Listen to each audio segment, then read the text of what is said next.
राधे राधे दोस्तों, आज हम आपके लिए एक और कहानी लेके आए हैं, चींटी की टोपी।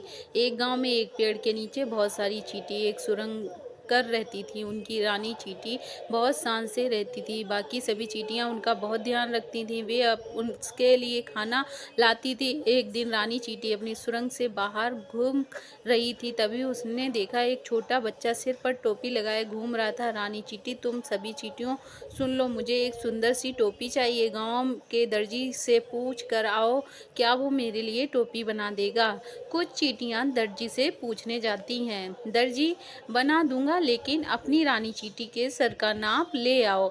चींटियां वापस आकर रानी चींटी को सारी बात बताती हैं। रानी चींटी उनसे कहो वह कल मेरा नाप लेने आए। दर्जी मना कर देता, क्योंकि उसके पास इतना छोटा फीता नहीं था। रानी चींटी ये सुनकर उदास हो जाती है। उसे देखकर बाकी सारी चींटियां भी परेशान हो जाती हैं। फिर वे एक ऐसे दर्जी की तलाश में जाती हैं जो रानी चींटी के लिए हेट बना सके, लेकिन उन्हें कोई नहीं मिलता। इधर रानी चींटी को कुछ भी अच्छा नहीं लग रहा था। वह खाना भी कम खा रही थी। वह दिन भर अपनी सुरंग में आईने के सामने बैठी रहती। रानी चींटी, काश मेरे लिए कोई सुंदर सी टोपी बना देता। वही पास में दूसरे बिल में एक चूहा रहता था। वह रानी चींटी की बात सुन लेता। चूहा उसके पास जाता। चूहा, बहन चिंता मत करो, मेरी पत्नी तुम्हारे लिए टोपी बना देगी। यह सुनकर रानी चींटी बहुत खुश हो जाती है।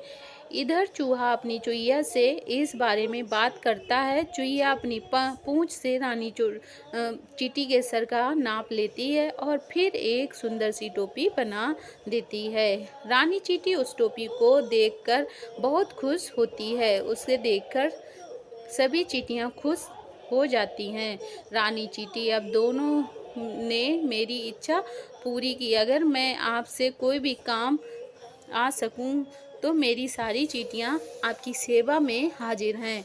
चूहा, नहीं बहन, हमने तो ये सब अपनी मर्जी से किया है। रानी चींटी, वैसे आपको कभी भी हमारी ज़रूरत हो तो हम आपके लिए अपनी जान भी दे देंगे। कुछ दिन बाद गांव में बहुत तेज़ बारिश हुई। चूहा, चुईया और सारी चींटियां पेड़ के ऊपर चढ़ जाती हैं।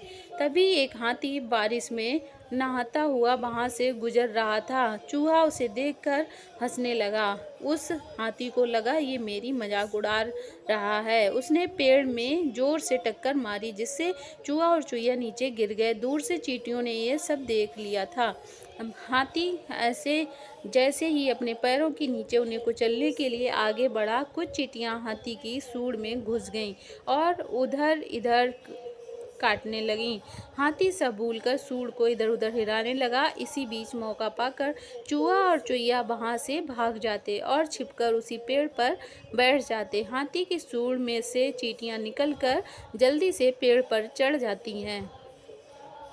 हाथी जब देखता कि चूहा चुईया भाग गए हैं तो वह इधर उधर ढूंढने लगता। कुछ देर बाद वह वापस जंगल में चला जाता है।